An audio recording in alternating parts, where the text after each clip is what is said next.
What's going on, guys? Probably KJ back with another video. And right now, the Washington Wizards are 0-5 and they suck. If you're subscribed or just watching this video for the first time or just seeing me for the first time and you don't know, I'm a huge Wizards fan. I try my hardest to watch as many games as I can, and I go back and watch film or highlights in the games that I've missed. And I must say, they have looked terrible. I at least thought that they could be 2-3 out of these 5 games. I mean, we played the 76ers, we played the Magic twice, and the Bulls twice. And nope, it doesn't matter. We're 0-5, and that's just unacceptable. Before we get to the actual team, I just want to come out and say this.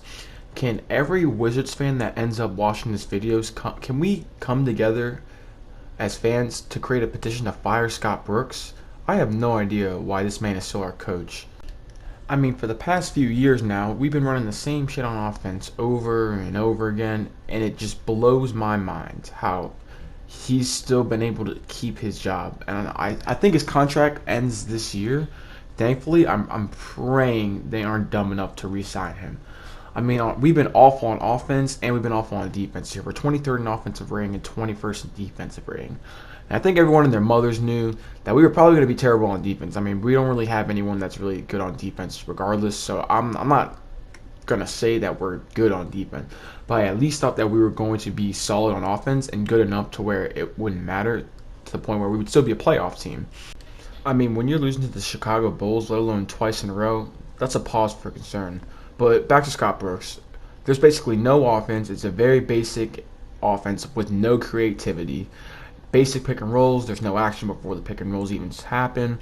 There's a lot of standing around and not much off-ball movement. The ball movement is there sometimes, but once it gets to the fourth quarter, it's literally just a Bradley Beal carry show. Let me see if Bradley Beal can bail us out with a pick and roll or ISO.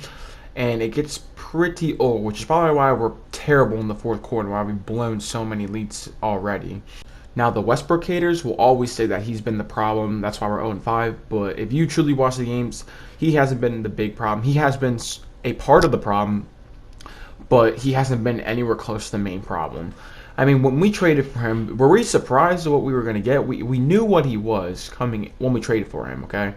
He's shooting 38% on 42 jump shots attempted. He's 1 of 10 from 3 so far. But the real issue is that he's only taking 17% of his shots at the rim, which needs to change. But at the same time, like I already stated, we knew what we were getting for him. We knew who he was as a player, yet people are acting like they're surprised, and I don't know why. The turnovers are way too high, and I'm not going to harp on Westbrook too much. Like I said, we already know what we were getting from him and the type of player he is. At the same time, he's an all-star. He's a great player, so I'm not going to harp on Westbrook too much. Next, actually, before we get to the next part, can we stop these little Westbrook post-ups? That it hasn't been working. It hasn't been very frequent, but it's been here and there. Let's stop that. That's been terrible. There's no reason to be concerned about Bradley Beal at all. His three-point percentage isn't looking very good so far, but they'll eventually start knocking down. So I'm not going to be too concerned. His shooting percentage is 57%, and that's still fine. He'll pick it up too. So there's really no reason to be concerned for Bradley Beal. The threes will start going in.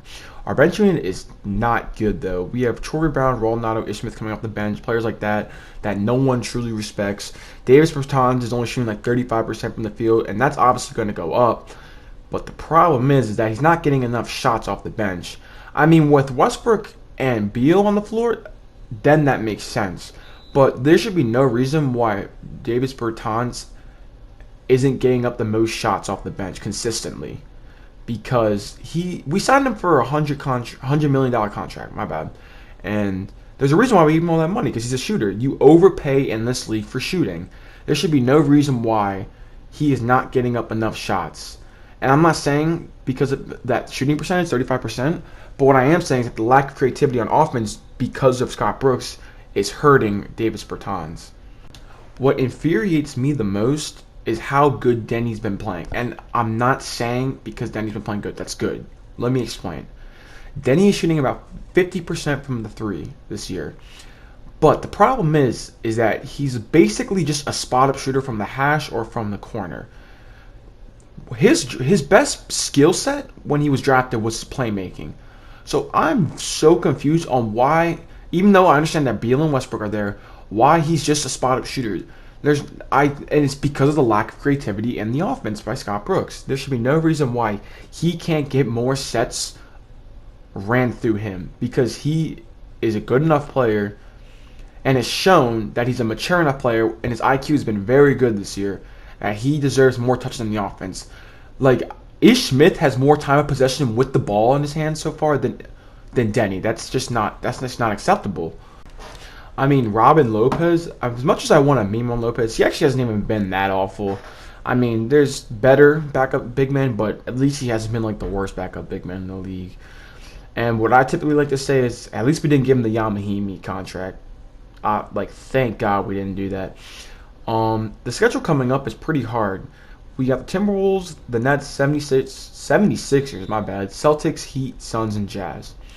The way we have been looking so far, I really wouldn't be surprised if we end up 0-12, and that will not be good. We'll have way too many headlines, too much drama going on. That will not be a good look for the team. Now, for what it's worth, at least we haven't been getting blown out, and all the games have basically been pretty close. So take that for what you will.